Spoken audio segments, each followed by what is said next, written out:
রস সাগর নাগর भूप वरं। हम लोग श्रीमद् भागवतम के द्वितीय स्कंद में हैं, 9वां अध्याय चल रहा है। आज हम लोग श्लोक संख्या 35 से कंटिन्यू करेंगे। 35 और 36, 36 के आधार 35 नंबर श्लोक। यथा महन्ति भूतानि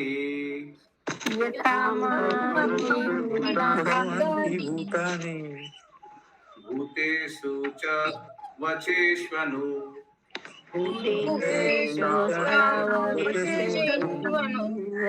प्रविष्टानि अप्रविष्टानि तथा तेषु न तेष्वहम्।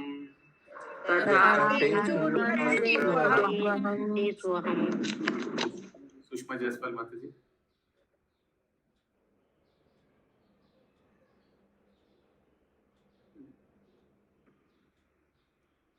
यस, निर्गुणा नीलमणि माता जी। हरे कृष्णा। हे ब्रह्मा, तुम यह जान लो कि ब्रह्मांड के सारे तत्व विश्व में प्रवेश करते हुए भी प्रवेश नहीं करते हैं। उसी प्रकार मैं उत्पन्न की गई प्रत्येक वस्तु में स्थित रहते हुए भी साथ ही साथ प्रत्येक वस्तु से पृथक रहता हूँ। और एक बार, हे ब्रह्मा, तुम यह जान लो कि ब्रह्मांड के सारे तत्व विश्व में प्रवेश करते हुए भी प्रवेश नहीं करते हैं। उसी प्रकार मैं उत्पन्न की गई प्रत्येक वस्तु में स्थित रहते हुए भी साथ ही साथ प्रत्येक वस्तु से पृथक रहता हूँ। यथा महन्ति भूतानि। यस,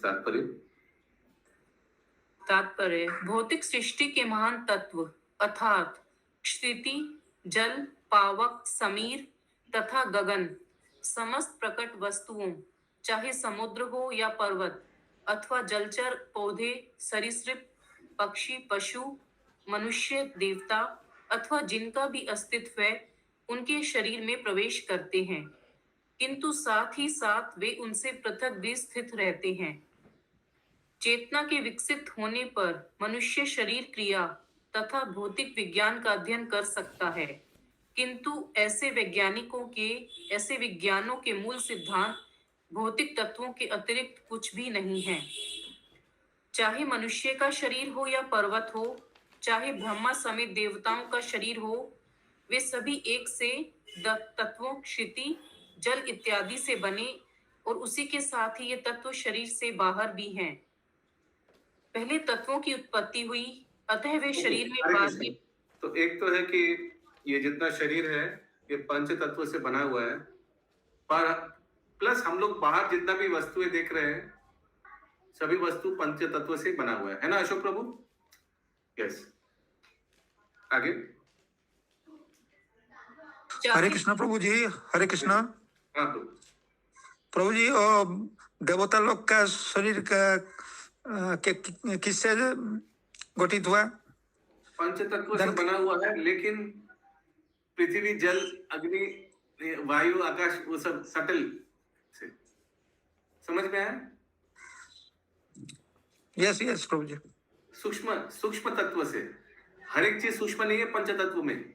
आकाश, वायु ये सूक्ष्म है, ये सूक्ष्म है, सॉरी, ये सूक्ष्म है। स्थूल, एकदम स्थूल क्या है? पृथ्वी, जल, these are more in gross nature. आगे। Okay. In these non-material things में there is atma or no atma? Because suddenly again I'm having this doubt. I didn't get you. In this non-material things. Non-material. हाँ, जैसे कि हमारा जो table है, chair है, all these kind of things, you know. These are material things. How do you call it this non-material? Non-living बोलिए। Sorry, non-living. Yeah, non-living. Yeah, what is the question in these non-living things? There is atma present. Lord is present in the form of Shakti. Because we know in जितना भी वस्तुएं हैं उसमें atom है, atom, अंडांतरस्थ परमाणु, चांतरस्थम परमाणु, atom.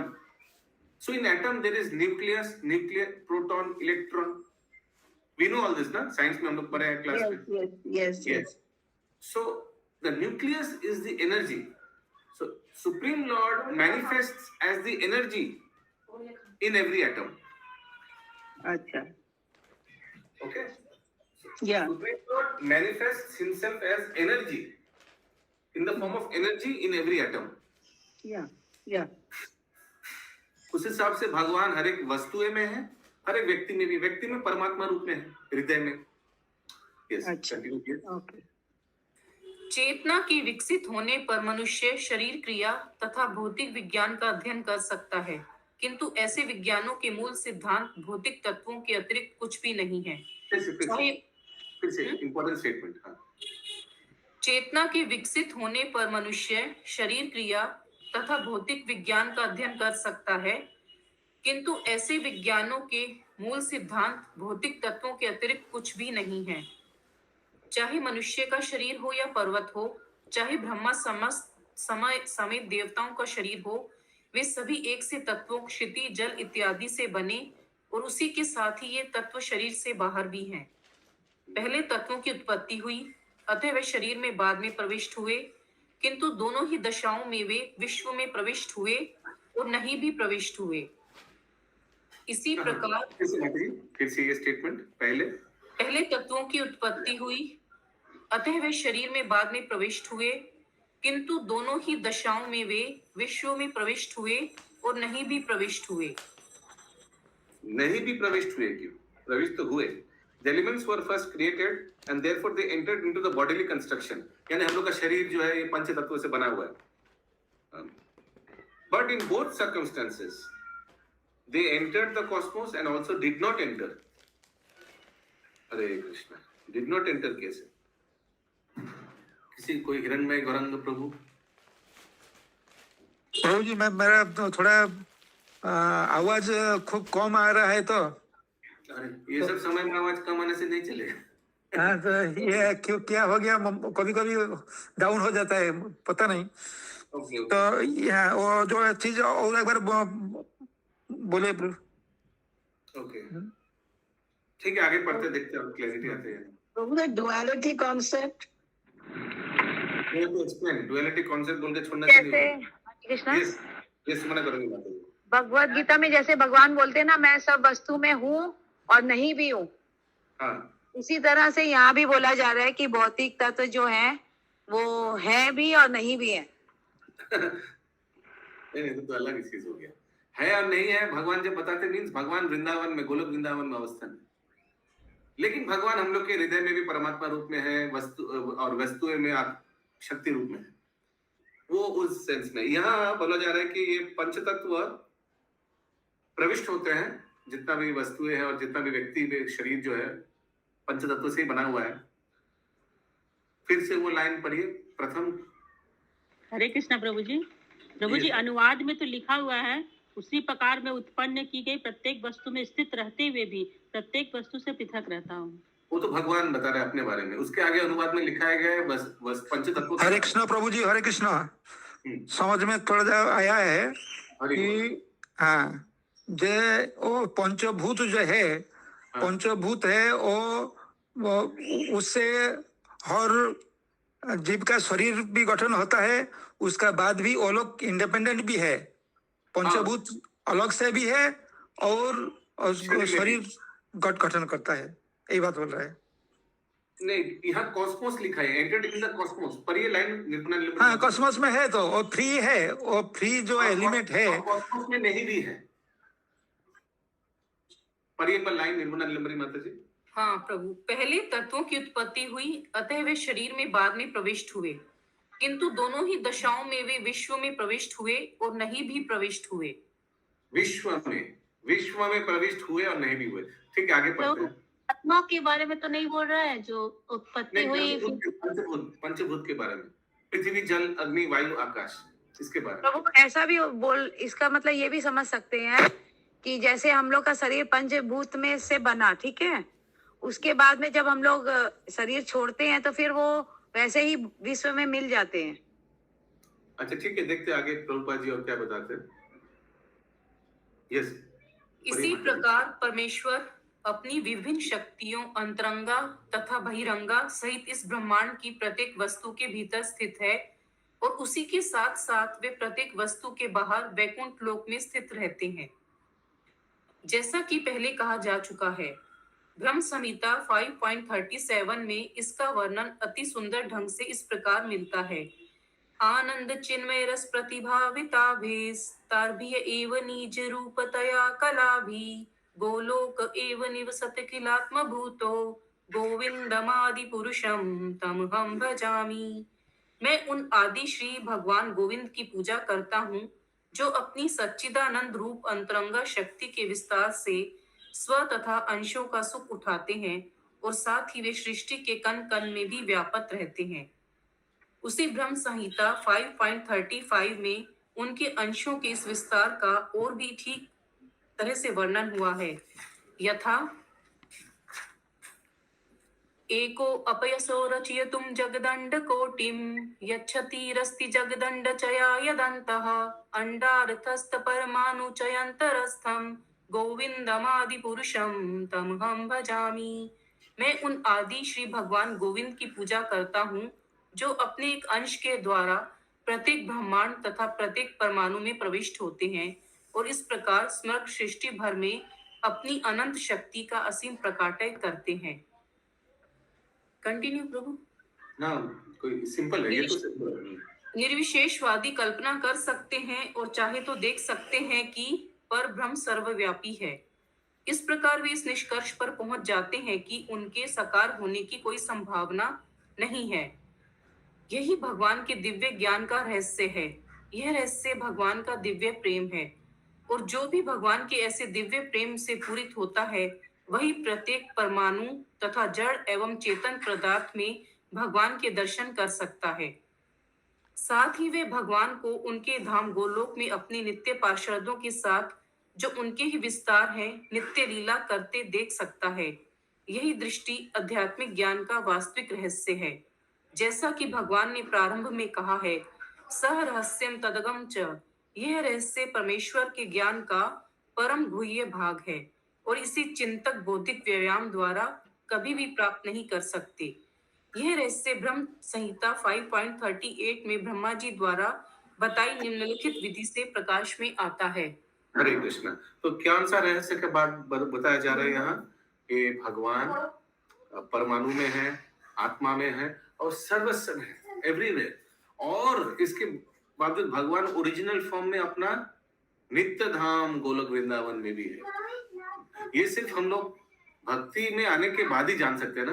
आप लोग को लगता है कोई जो इस्कॉन में नहीं है वो इस तत्व के बारे में जानता है?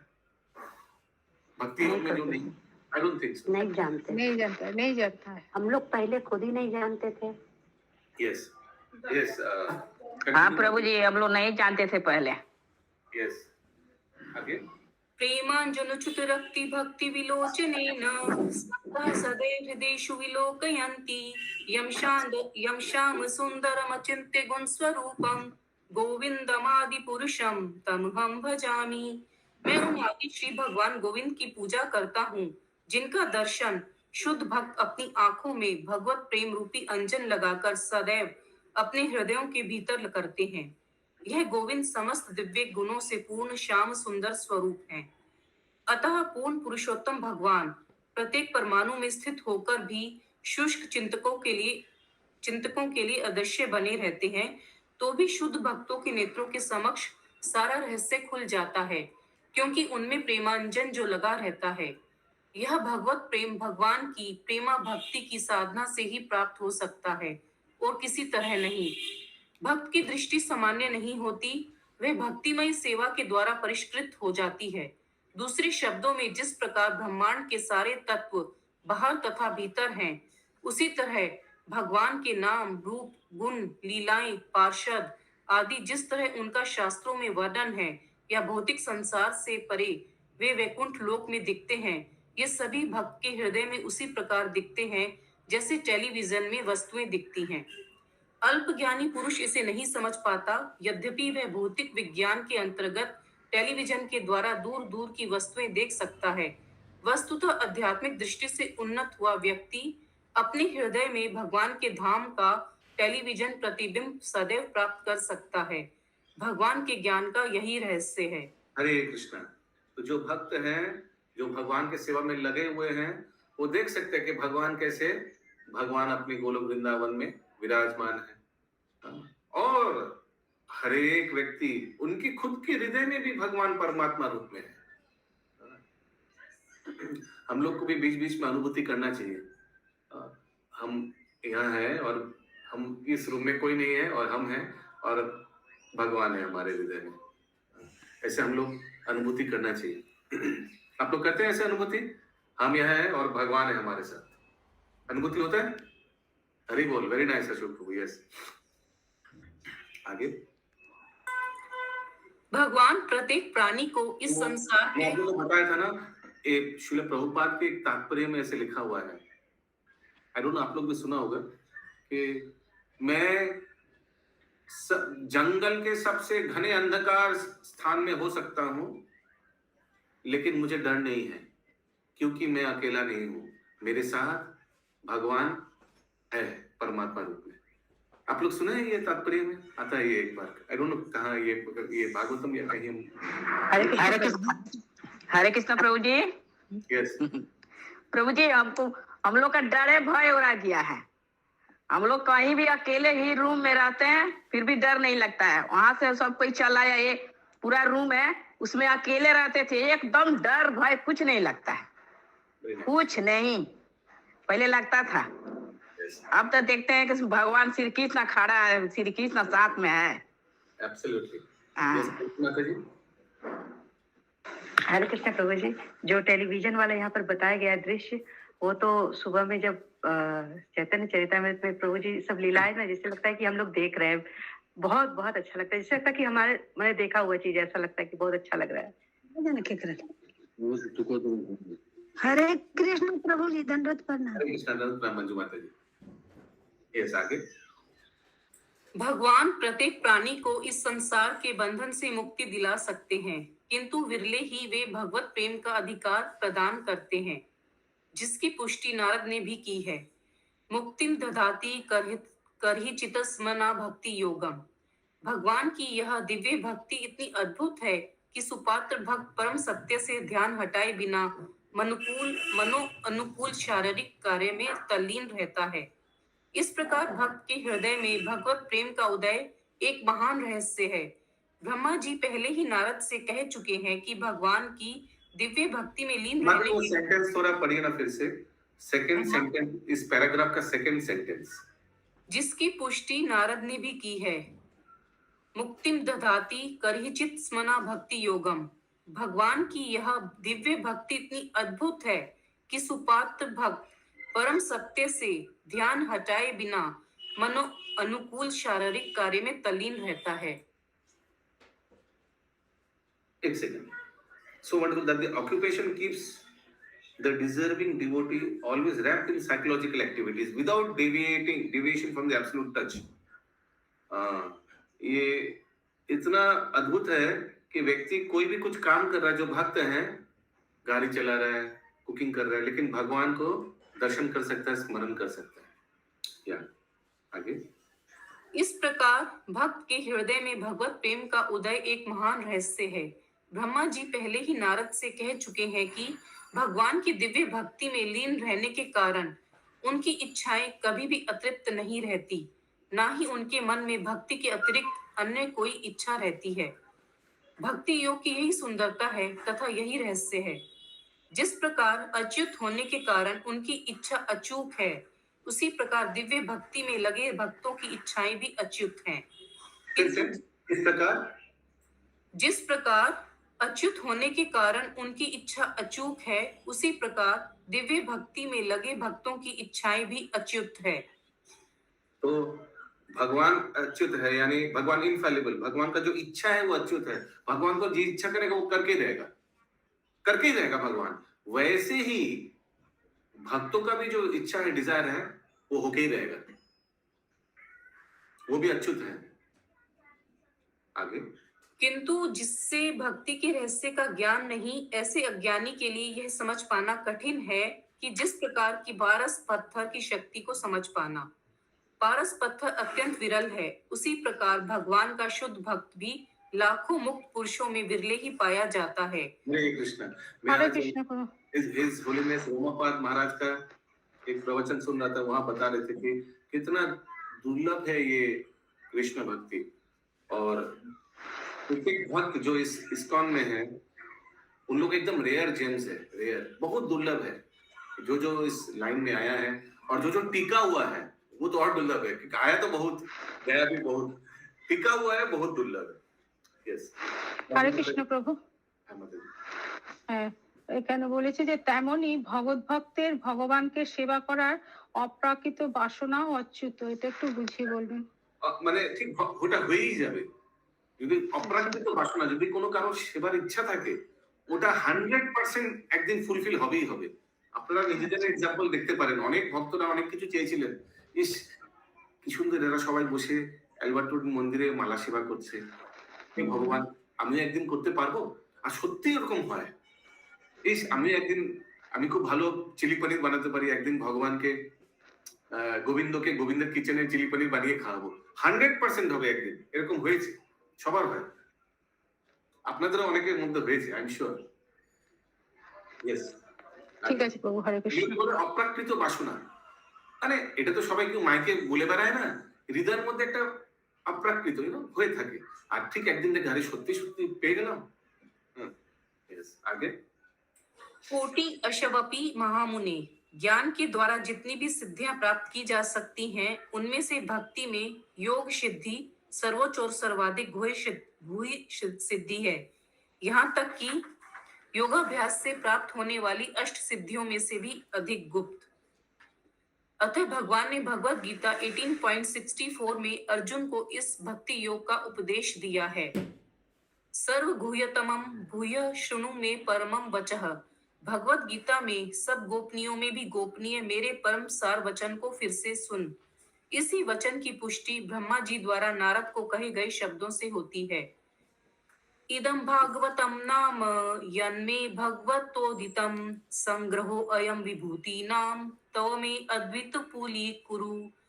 ब्रह्मा जी ने नारद से कहा, मैंने भागवत के विषय में तुमसे जो कुछ कहा है वही मुझसे पूर्ण पुरुषोत्तम भगवान ने कहा था, और मैं तुम्हें परामर्श दे रहा हूँ जिससे तुम इन कथाओं का उत्तम ढंग से विस्तार कर दो, जिससे लोग भगवान की दिव्य प्रेमा भक्ति से गुह्य भक्ति योग को सरलता से समझ सके। यहाँ यह भी ध्यान देने की बात है कि ब्रह्मा को भक्ति योग का रहस्य भगवान ने स्वयं बतलाया था। ब्रह्मा ने उस रहस्य को नारद को, नारद ने उसे व्यास को, और व्यास ने शुकदेव गोस्वामी को समझाया, और यही ज्ञान शुद्ध शिष्य परंपरा से अब तक चला आ रहा है। यदि कोई इतने भाग्यशाली हो कि उसे शिष्य परंपरा का यह ज्ञान प्राप्त हो सके, तो वह भगवान के रहस्य तथा उनके शब्द अवतार श्रीमद् भागवत के रहस्य को समझ सकता है। हरे कृष्ण। ब्रह्मा जी की जय।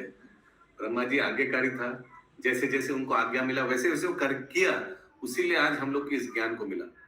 और एक इंपॉर्टेंट चीज है, चारी संप्रदाय में से हम लोग बहुत भाग्यवान है कि हम लोग ब्रह्मा जी के संप्रदाय में है। कोई बोल सकता है क्यों?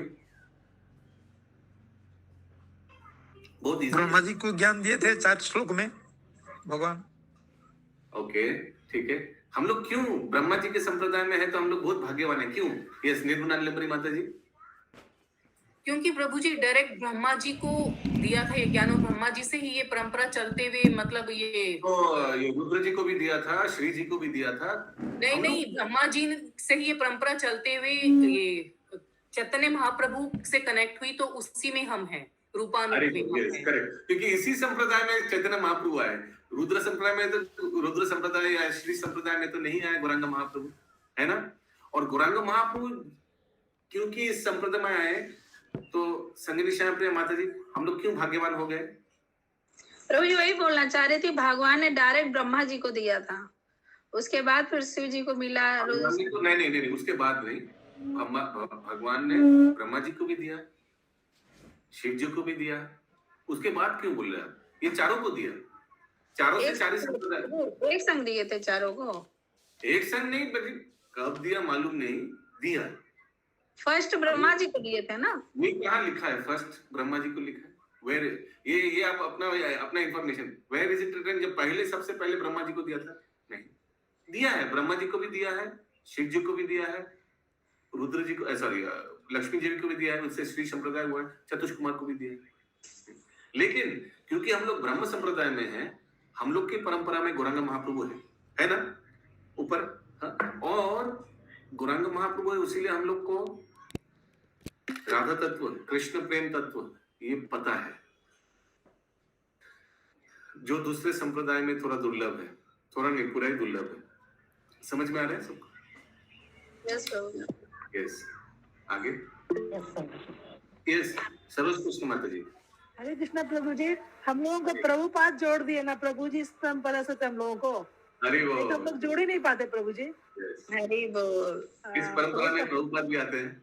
हाँ प्रभुपाद जोड़े हम लोग, तो प्रभुपाद ही जोड़े है ना प्रभु जी। हरि बोल। जय जय हरि बोल। हरि बोल। 36 नंबर श्लोक। ये आपको भी बहुत बहुत धन्यवाद। हरे कृष्णा प्रभु जी। धन्यवाद। यस तो इसका जो इस 35 नंबर के श्लोक का अनुवाद में पहला लाइन के ब्रह्मांड के सारे तत्व विश्व में प्रवेश करते हुए प्रवेश नहीं करते, इसका क्या मतलब हो गया? ये गुह्यतम ही रह गया। हरे कृष्ण। तो ब्रह्मांड के सारे तत्व तो वही 5 तत्व हुआ ना? हाँ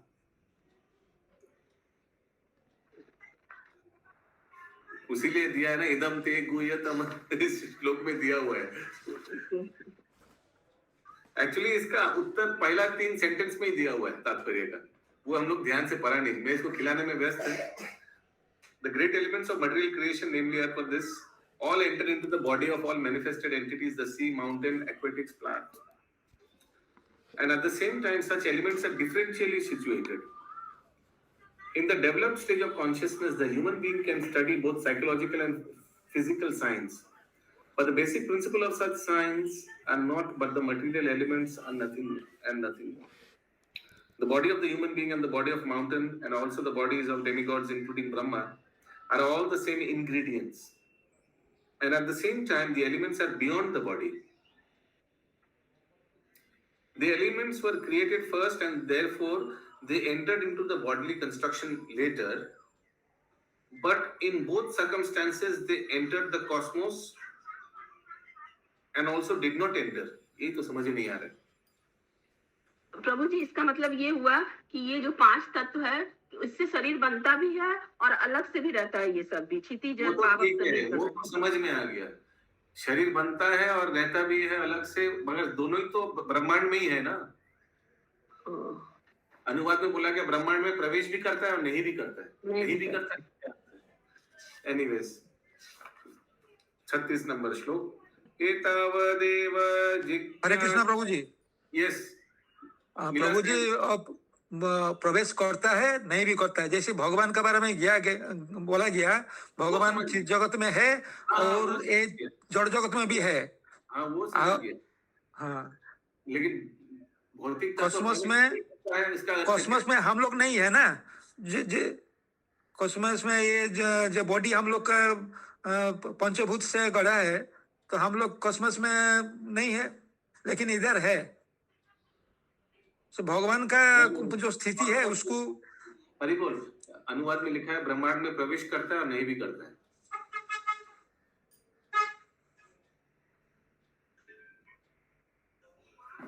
यस 36 नंबर श्लोक।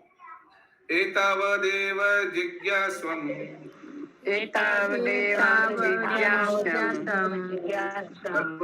तत्त्वजिज्ञासुनात्मना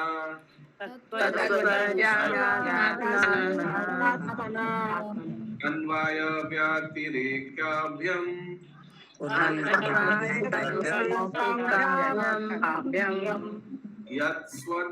सर्वत्र सर्वदा।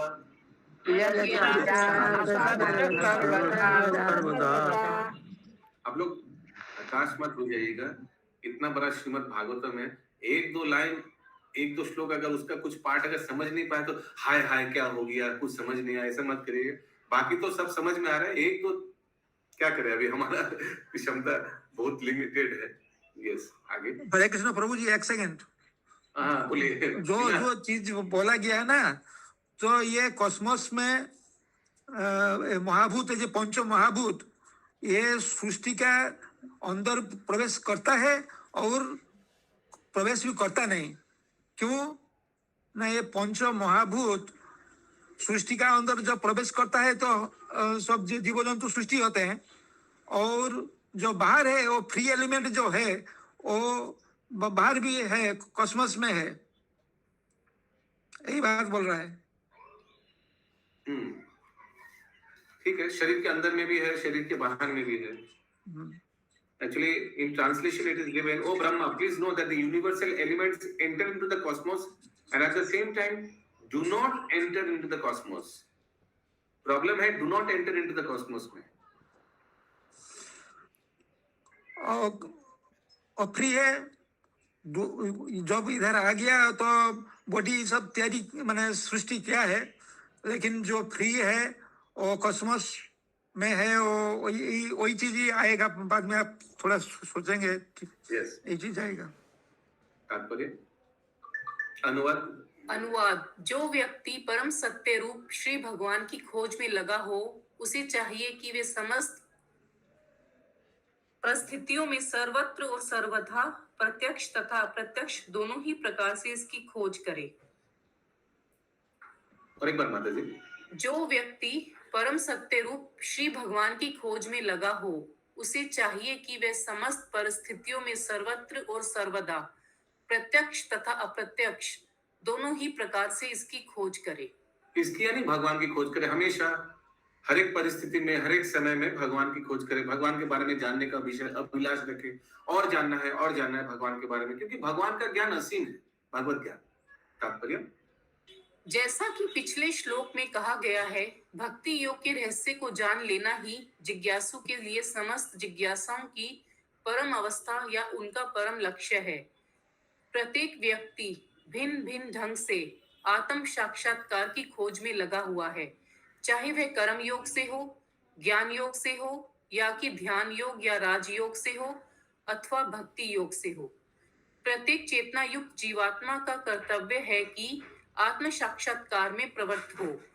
जो चेतना में उन्नत है, वे निश्चय ही आत्मा के विषय में, विश्व के विषय में तथा जीवन के समस्त क्षेत्रों के विषय में, यथा सामाजिक, राजनीतिक, आर्थिक, सांस्कृतिक, धार्मिक, आचार संबंधी विषयों तथा उनकी विविध शाखाओं के विषय में जिज्ञासा करता है। किंतु यहाँ पर तो ऐसी समस्त जिज्ञासाओं के लक्ष्य को बताया गया है। हरे कृष्ण। हम लोग यहाँ लिखा है बहुत सुंदर एक चीज कि सब आत्मा साक्षात्कार के बारे में अलग अलग पद्धति से जिज्ञासा में, खोज में लगे हुए हैं। कोई कर्म योग में, कोई ज्ञान योग में, अलग अलग। लेकिन हर एक तो आत्मा साक्षात्कार के बारे में ये जो अलग अलग पद्धतियां जो भागवत गीता में है, कर्म योग, ज्ञान योग, ध्यान योग और अंत में भक्ति योग, चारों तो आत्मा साक्षात्कार को तरफ ले जाता है। जो कर्म योग है, योगी है, वो भी तो आत्मा साक्षात्कार करता है, ज्ञान योगी भी, ध्यान योगी भी। आगे वेदांत, ये वाला वेदांत सूत्र दर्शन जीवन विषयक इसी जिज्ञासा से प्रारंभ होता है। हरे कृष्ण। यस, भारती जयसवाल माता जी, ये श्लोक एक्चुअली इसका अनुवाद बहुत लंबा है, ये तात्पर्य बहुत लंबा है, सो कुछ बीच में रोक देंगे भारती माता जी, अब बता देंगे भारती माता जी। यस, कंटिन्यू माता जी। वेदांत सूत्र दर्शन जीवन विषयक इसी जिज्ञासा से प्रारंभ होता है और भागवत ऐसी समस्त जिज्ञासाओं का इस बिंदु तक अथवा समस्त जिज्ञासाओं के रहस्य का उत्तर देता है। ब्रह्मा जी चाहते थे कि भगवान उन्हें पूरी तरह। तो वेदांत सूत्र दर्शन इसी जिज्ञासा से उत्पन्न होता है, यानी अथा तो ब्रह्म जिज्ञासा। हर एक व्यक्ति की भगवत भक्ति जर्नी कहां से शुरू होता है? मैं कौन हूं, भगवान कौन है, मेरा भगवान के साथ क्या संबंध है, इसी प्रश्न को क्या बोला जाता है? जिज्ञासा, अथा तो ब्रह्म जिज्ञासा। ये ब्रह्म जिज्ञासा से हर एक व्यक्ति जो कृष्ण कॉन्शियसनेस में है, उसका इसी से ही यात्रा शुरू हुआ है। ओके, फिर से पढ़िए ये सेंटेंस। वेदांत सूत्र दर्शन जीवन विषयक इसी जिज्ञासा से प्रारंभ होता है और भागवत ऐसी समस्त जिज्ञासाओं का इस बिंदु तक अथवा समस्त जिज्ञासाओं के रहस्य का उत्तर देता है। ब्रह्मा जी चाहते थे कि भगवान उन्हें पूरी तरह शिक्षित कर दे, और यहाँ पर भगवान द्वारा दिया गया उत्तर 4 संक्षिप्त श्लोकों में अहमेव श्लोक से लेकर एता अवदेव तक है। यही आत्म साक्षात्कार विधियों का समापन है। तो प्रभु जी ये 4 श्लोक चले गए, मतलब ये ब्रह्मा जी चाहते थे। फिर से एक बार वो लाइन पढ़िए, सेंटेंस। ब्रह्मा जी चाहते थे कि भगवान उन्हें पूरी तरह शिक्षित कर दे, और यहाँ पर भगवान द्वारा दिया गया उत्तर 4 संक्षिप्त श्लोकों में अहमेव श्लोक से लेकर एत अवदेव तक है। यही आत्म साक्षात्कार विधियों का समापन है। एतवद एव तो आया नहीं तो अभी तक। ये तो स्टार्टिंग में है 36 नंबर एतवद एव। हाँ हाँ गया प्रभु जी, 33 से स्टार्ट हुआ था, 33 से। अच्छा, 34, 35, 36। अच्छा, ये अंतिम श्लोक है फिर 36 वाला, चातुर श्लोक की भागवत गीता, भागवतम का, सॉरी। ओके। यही आत्म साक्षात्कार विधियों का समापन है। एक्चुअली एक काम करेंगे हम लोग, ये चतुश्लोकी भागवतम को हम लोग कंठस्थ करेंगे, जैसे चतुश्लोकी भागवत गीता का हम लोग किया था, ठीक है। सो आप लोग सबका ये होमवर्क है, इस अध्याय का 33 से 36 श्लोक कंठस्थ करना है, ठीक है। सोमवार को डेडलाइन है। सोमवार तो आज ही सोमवार है, ठीक है। कमिंग मंडे को डेडलाइन है, ठीक है। प्लीज सब सीरियसली कीजिएगा, ठीक है। चंदा माता जी, अच्छा प्रभु, सब कंठस्थ कीजिएगा। या आगे। अंधकार में चकाचौंध से मोहग्रस्त होने के कारण मनुष्य यह नहीं जान पाते कि जीवन का चरम लक्ष्य श्री भगवान विष्णु है। फलस्वरूप प्रत्येक प्राणी अनियंत्रित इंद्रियों द्वारा घुमाया फिराया जाकर इस संसार के गहनतम अंधकार में फंसता जाता है। समग्र भौतिक संसार इंद्रिय तृप्ति, मुक्तया काम वासना पर आधारित कामनाओं के कारण उत्पन्न हुआ है।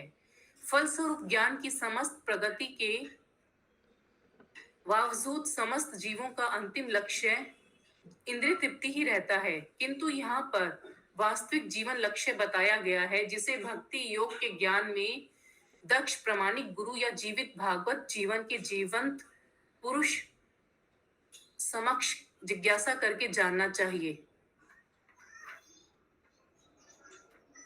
जीवित भागवत जीवन के जीवन पुरुष मतलब एक ही बात तो हुई ना, दक्ष प्रामाणिक गुरु या एक ही। प्रत्येक व्यक्ति अनेक प्रकार की धर्म संबंधी जिज्ञासाओं में लगा हुआ है, किंतु श्रीमद् एक सेकंड, सो दोनों में थोड़ा अंतर है। एक तो है कि एक प्रामाणिक गुरु और एक है व्यक्ति भागवत। ओके, व्यक्ति भागवत और प्रामाणिक गुरु दोनों एक नहीं भी हो सकता है। हम लोग गुरु परंपरा में कोई प्रामाणिक गुरु से हम लोग श्रवण कर सकते हैं, वो हम लोग को भक्ति मार्ग में ले आ भी सकते हैं, लेकिन वो इतना सक्षम नहीं हो सकता कि वो महाभागवत स्टेज में है ना। और ऐसे भी कोई व्यक्ति हो सकता है जो महाभागवत स्टेज में है, जैसे श्रील प्रभुपाद। सो दोनों एक व्यक्ति नहीं भी हो सकता है। आगे। प्रत्येक व्यक्ति जैसे आप लोग भी कितने लोगों को भक्ति में लाए हैं ना, कितने लोगों को भक्ति में ले आए, इस्कॉन में जुड़ा दिया है, लेकिन क्या हम लोग बोल सकते हैं कि वो व्यक्ति महाभागवत है? थोड़ा ज्ञान देने से आ सकता है बहुत लोग इस्कॉन में कृष्ण कॉन्शियसनेस। यस, आगे। प्रत्येक व्यक्ति अनेक प्रकार की धर्म संबंधी जिज्ञासाओं में लगा हुआ है, किंतु श्रीमद् भागवत आत्म साक्षात्कार के समस्त जिज्ञासुओं को उत्तर प्रदान करने वाला है। जीवन का यह परम लक्ष्य कठोर परिश्रम अथवा लगन के बिना नहीं खोजा जा सकता। जो व्यक्ति ऐसी सच्ची जिज्ञासाओं से प्रेरित हो, उसे चाहिए कि ब्रह्मा जी की शिष्य परंपरा के प्रामाणिक गुरु से पूछे। यही इस श्लोक में निर्देशित है।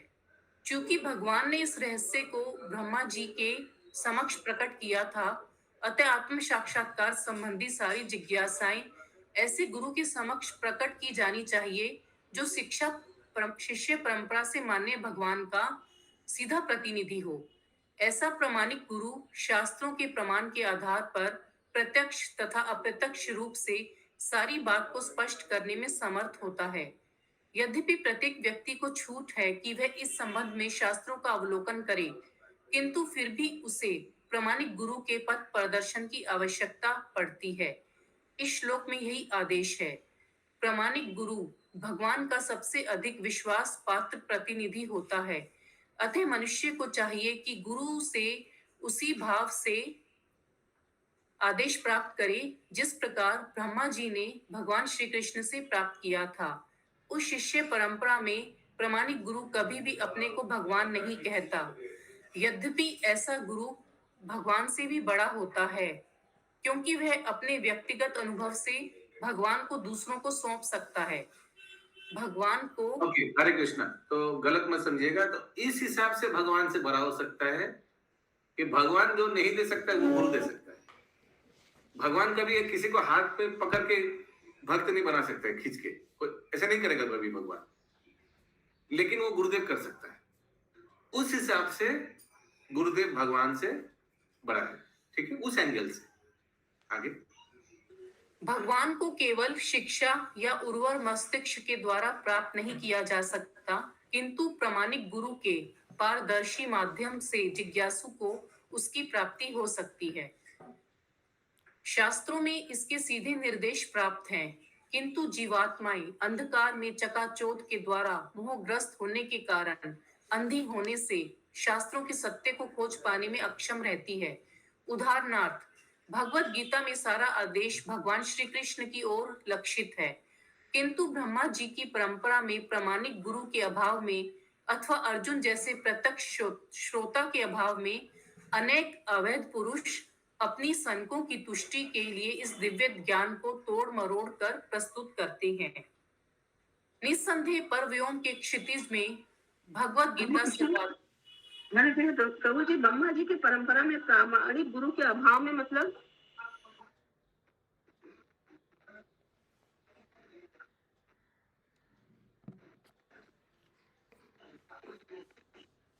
ये सॉरी एक बार माता जी प्रश्न। हरे कृष्ण प्रभु जी, यहाँ लिखा हुआ ना, किंतु ब्रह्मा जी की परंपरा में प्रामाणिक गुरु के अभाव में। हाँ, पूरा सेंटेंस पढ़िए। उदाहरण, भगवत गीता में सारा आदेश भगवान श्री कृष्ण की ओर लक्षित है, किंतु ब्रह्मा जी की परंपरा में प्रामाणिक गुरु के अभाव में अथवा अर्जुन जैसे प्रत्यक्ष श्रोता के अभाव में अनेक अवैध पुरुष अपनी सनकों की तुष्टि के लिए इस दिव्य ज्ञान को तोड़ मरोड़ कर प्रस्तुत करते हैं।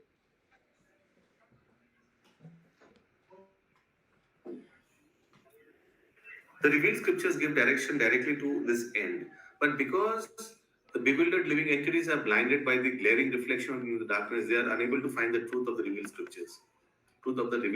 For example, in the Bhagavad Gita, the whole direction is targeted toward the personality of Godhead, Lord Sri Krishna. Okay, but for want of a bona fide spiritual master in the line of Brahmaji or the direct hearer Arjun, there are different distortions of the revealed knowledge by many unauthorized persons who just want to satisfy their own whims. Undoubtedly, the Bhagavad Gita is accepted as one of the most brilliant stars in the horizon of the spiritual master. Yet the interpretations of this great book of knowledge have so grossly been distorted that every student of the Bhagavad Gita is still in the same darkness of glaring material. हाँ, बोलिए उन्होंने कुरान प्रभु। हाँ प्रभु जी, जब प्रभुपाद गीता लिखे थे तो उस time में 650 ऐसे गीता था, अलग अलग अनुवाद भाषण था। तो उसका मतलब हुआ कि प्रभुपाद किसी से सेटिस्फाइड नहीं हुए, तो यही बात बोला गया कि ये परंपरा धारा में जो गुरु है, हम लोग तो सोचते हैं, लेकिन उसका अंदर ट्रूली जो गुरु है वो खूब रेयर रहते हैं। प्रभुपाद जैसे माने वही गुरु खूब कम रहते हैं, वही बात बोला गया मतलब।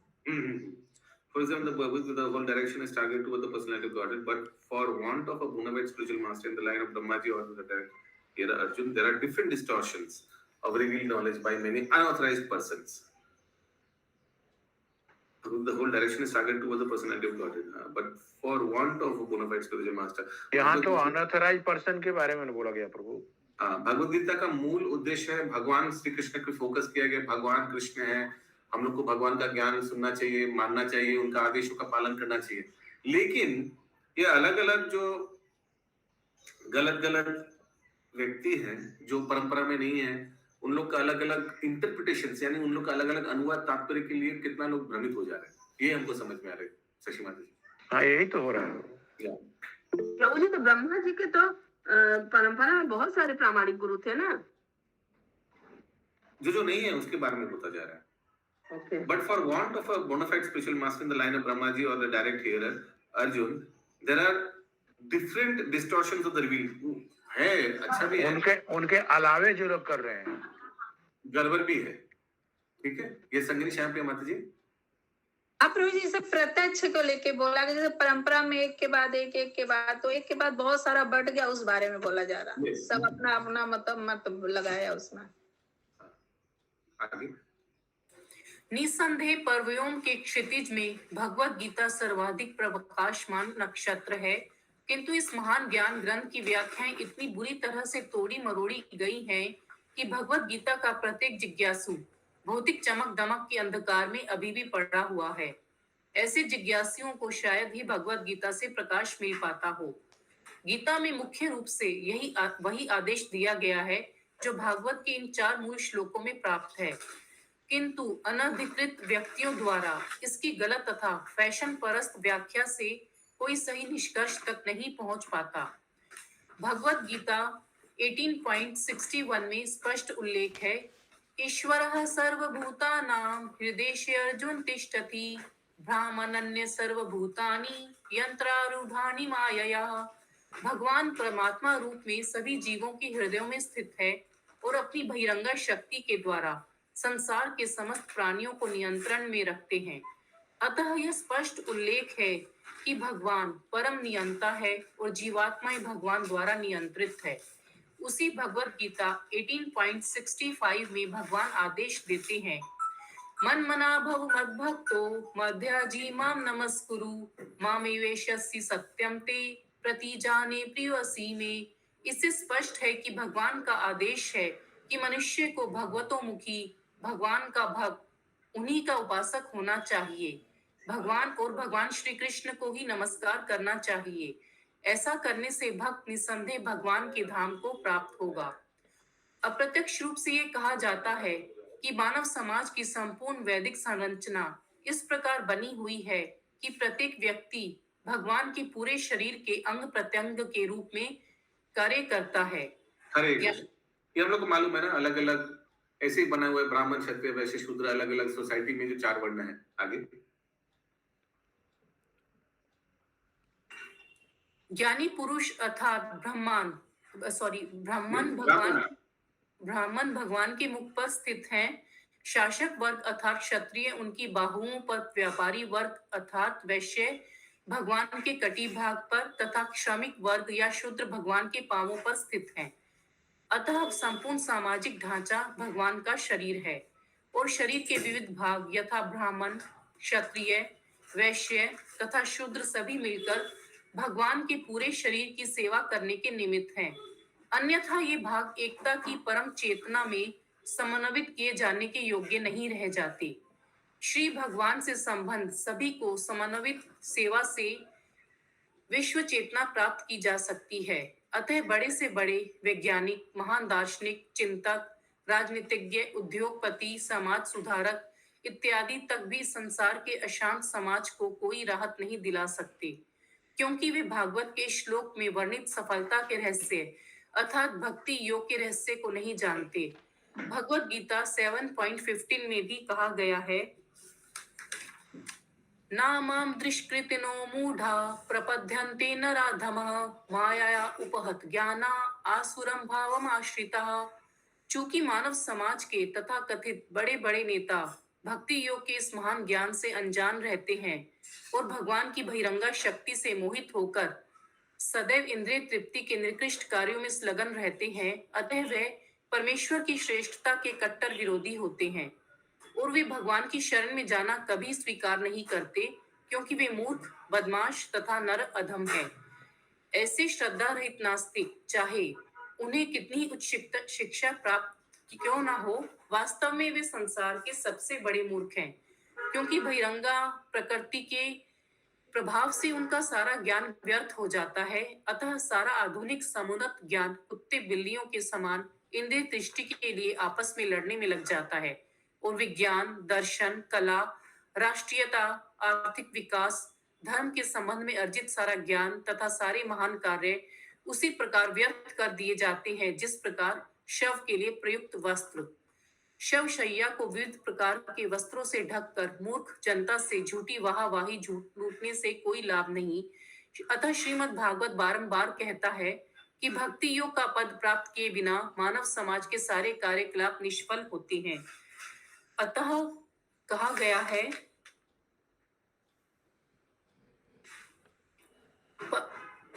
पराभस्व अस्ताद। प्रभु जी, इसका ट्यूनिंग क्या होगा? हाँ, ठीक है, तो आप कर रहे हैं। पराभवस्तावदबोध जातो तावन् जिज्ञासत् आत्म तत्वम् यावत् क्रियायास्तवदिदं मनो वे कर्मात्मकं येन शरीर बंधः। जब तक मनुष्य आत्म साक्षात्कार की जिज्ञासा की उपेक्षा करता है, तब तक बड़े से बड़े भौतिक कार्यकलाप पराजय स्वरूप होते हैं, क्योंकि मानव जीवन का उद्देश्य ऐसे अवांछित तथा व्यर्थ के कार्यों से पूर्ण नहीं होता। मनुष्य शरीर का कार्य भव बंधन से मुक्त होना है, किंतु जब तक कोई भौतिक कार्यों में लीन रहेगा, तब तक उसका मन पदार्थ की भंवर में घूमता रहेगा और वह जन्म जन्मांतर देह के बंधन में फंसता रहेगा। एवं मनः कर्म वशं प्रयुक्ते। नहीं, एवं मनः से नहीं होगा ना प्रभु जी? हाँ, एवं मनः कर्म एवं मनः कर्म वशं प्रयुक्ते। एवं मनः कर्म पढ़ना प्रभु जी, नहीं पढ़ना, रिपीट नहीं करना। अविद्या आत्म अन्य उपधीयमाने प्रीति नयान्मयि वासुदेवे न मुच्यते देह योगेन तावत्। मन के ही कारण विविध देह धारण करके सभी प्रकार की भौतिक यातनाएं भोगनी होती है। अतः जब तक मन सकाम कर्म में लीन रहता है, उसे अज्ञान में लगा हुआ समझना चाहिए। अतः जब तक मनुष्य परम पुरुष भगवान वासुदेव के प्रति दिव्य प्रेम उत्पन्न नहीं कर लेता, तब तक वह पुनः पुनः विभिन्न देवों में भाव बंधन में पड़ता रहेगा। परम पुरुष वासुदेव के दिव्य नाम, गुण, रूप तथा लीलाओं में मग्न रहने का अर्थ है मन की वृत्ति को पदार्थ से परम ज्ञान में बदल देना, जिससे परम बोध के पथ पर अग्रसर हुआ जा सकता है और इस प्रकार भव बंधन तथा विभिन्न देहों के जाल से छुटकारा पाया जा सकता है। ओके, मन को भौतिक चीजों से हट करके आध्यात्मिक चीजों में लगाना। किसी को कोई प्रश्न है? एकदम इजी है, पैरा क्लियर है, आगे। अतः श्रील जीव गोस्वामी प्रभुपाद सर्वत्र सर्वदा शब्द लोग श्रील है तो श्रील हाँ, श्रील। अतः श्रील जीव गोस्वामी प्रभुपाद सर्वत्र प्रभुपाद बोलते हैं या श्रील प्रभुपाद बोलते हैं? श्रील ल बोलना पड़ता है। श्रील प्रभुपाद, श्रील जीव गोस्वामी जी। अतः श्रील जीव गोस्वामी प्रभुपाद सर्वत्र सर्वदा शब्दों की टीका इस अर्थ में करते हैं कि भक्ति योग के नियम सभी परिस्थितियों के लिए उपयुक्त है। अर्थात भक्ति योग समस्त शास्त्रों में संस्तुत है।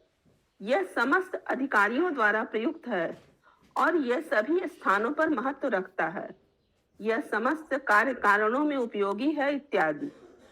जहाँ तक सभी शास्त्रों का संबंध है, वे स्कंद पुराण से ब्रह्मा तथा नारद की कथा का निम्न उद्धरण देते हैं। संसारे अस्मिन् महाघोरे जन्म मृत्यु समाकुले पूजनम वासुदेवस्य तारकम वादिभिः स्मृतम। यह संसार अंधकार तथा भय के साथ साथ जन्म मरण तथा विभिन्न चिंताओं से पूर्ण है और इस विशाल जाल से निकलने का एकमात्र उपाय भगवान वासुदेव की दिव्य प्रेमा भक्ति को स्वीकार करना है। पूजा नाम वासुदेवस्य। तो देखिए शास्त्र में भी भक्ति योग का महत्व बताया गया है कि भक्ति योग कितना इंपॉर्टेंट है। यस आगे। सभी वर्ग के दार्शनिकों ने इसे स्वीकार किया है। श्रील जीव गोस्वामी एक अन्य व्यापक उदाहरण देते हैं जो पद्म पुराण, स्कंद पुराण तथा लिंग पुराण इन तीनों में पाया जाता है। यह इस प्रकार है।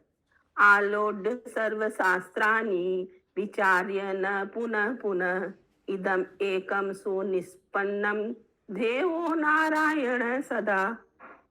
शास्त्रों के आलोडन तथा उनके बारंबार पुनरीक्षण से यह निष्कर्ष निकलता है कि भगवान नारायण ही परम सत्य है, अतः केवल उन्हीं की पूजा करनी चाहिए। यही सत्य अप्रत्यक्ष रूप में गरुड़ पुराण में भी इस प्रकार बताया गया है। पारंगतोपि वेदानां सर्वशास्त्रार्थ वेद्यपि यो न सर्वेश्वरे भक्तस्तम तम विद्यात पुरुषाधमम। भले ही कोई समस्त वेदों का अवगाहन कर चुका हो और समस्त शास्त्रों में निपुण हो, किंतु यदि वह परमेश्वर का भक्त नहीं है तो उसे नराधम समझना चाहिए। इसी प्रकार श्रीमद् भागवत 5.18.12 में भी अपरोक्ष रीत से कहा गया है। यस्यास्ति भक्ति भगवत् किंचन। यस्यास्ति भक्ति भगवत् अकिंचना सर्वे गुण तत्र समासते शुरा। हराव भक्तस्य कुतो महद्गुणा मनोरथेनासितावतो वही। जिसमें भगवान के प्रति अटल भक्ति है उसमें देवताओं के समस्त सद्गुण रहते हैं, किंतु इसके विपरीत जो भगवान का भक्त नहीं है वह कल्पना के अंधकार में भटकता रहता है और नाशवान भौतिकता में लगा रहता है। श्रीमद् भागवत 11.18 का कथन है, शब्द ब्रह्मणि निष्णातो न निष्णयात् परे यदि श्रम तस्य श्रम फलो ही अधेनुम इव रक्षत। भले ही कोई वेदों के समस्त दिव्य साहित्य में निष्णात हो, किंतु यदि वह परमेश्वर को नहीं जानता तो यह समझना चाहिए कि उसकी सारी शिक्षा पशु का भार उठाने तुल्य अथवा दूध न देने वाली गाय के पालने के समान है।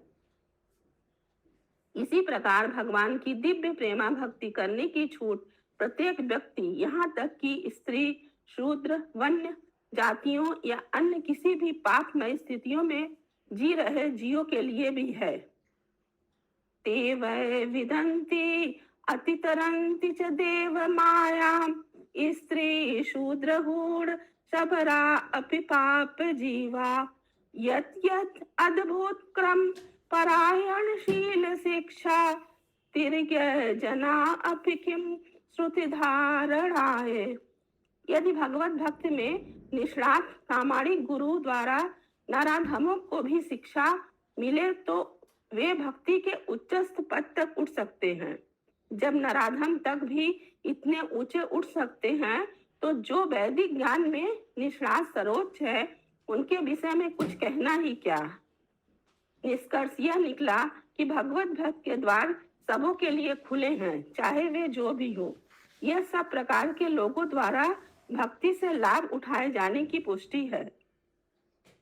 अतः हर एक के लिए, यहाँ तक कि यदि वह मनुष्य न भी हो तो भी प्रामाणिक गुरु की शिक्षा द्वारा पूर्ण ज्ञान सहित भगवान की भक्ति की सलाह दी गई है। गरुड़ पुराण में इसकी पुष्टि इस प्रकार हुई है, कीट पक्षी मृगाणानां च हरो संस्यत चेतसाम ऊर्ध्वामेव गतिं मन्ये किम पुनः ज्ञानिनां नृणाम, जहाँ कीटों, पक्षियों और पशुओं तक को भगवान की दिव्य भक्ति के प्रति पूर्ण रूप से समर्पित होने पर उच्चतम सिद्धि पद तक ऊपर उठने का आश्वासन प्राप्त हो, वहाँ मनुष्यों में ज्ञानियों के विषय में क्या कहा जाए। अतः भगवान की भक्ति में सेवा करने के लिए समुचित योग्य पात्रों के ढूंढे जाने की आवश्यकता नहीं होती है, चाहे वे शिष्ट हो या अशिक्षित, विद्वान हो अथवा मूर्ख, आसक्त हो या विरक्त, मुक्त हो या मुक्ति के कामी, भक्ति करने में सक्षम हो या अक्षम, सभी लोग उचित पथ प्रदर्शन से भक्ति करते हुए परम पद को प्राप्त हो सकते हैं। इसकी पुष्टि भगवद गीता 9.32 में इस प्रकार हुई है। हरे कृष्णा माता जी, हरे कृष्णा। बोलिए चंदा माता जी। दो बार प्रभु जी निष्णात आया, किसका मतलब क्या हुआ? ज्ञान निष्णात आया है, निष्णात ऊपर आया है ना प्रभु जी, जो वैदिक ज्ञान निपुण, निष्णात मतलब निपुण। अच्छा, जो वैदिक ज्ञान निष्णात सर्वोच्च निपुण। तो एक चीज, ये चीज बार बार आ रहा है कि जो ये चीज आप लोग भी देखा होगा, इतना श्लोक में आया कि जो वेद में बहुत पठन है, हाँ, लेकिन भक्ति नहीं करता है तो उसका सब कुछ व्यर्थ। तो लोगों को लग सकता है अगर वेद में इतना निपुण है तो भक्ति क्या नहीं कर रहा है, ये कैसे हो सकता है? आप लोग कोई समझा सकते हैं कोई उदाहरण देकर? वेद में बहुत निपुण है लेकिन भक्ति नहीं कर रहा है, कोई किसी कुछ उदाहरण दे सकते समझाने के लिए, क्योंकि 2-3 बार आया है। अगर कोई समस्त वेद पठन कर लिया, सब कुछ मालूम है, लेकिन भक्ति नहीं कर रहा तो कुछ नहीं कर रहा, तो ये सब कुछ मालूम है तो भक्ति नहीं कर रहा, कैसे हो गया ये?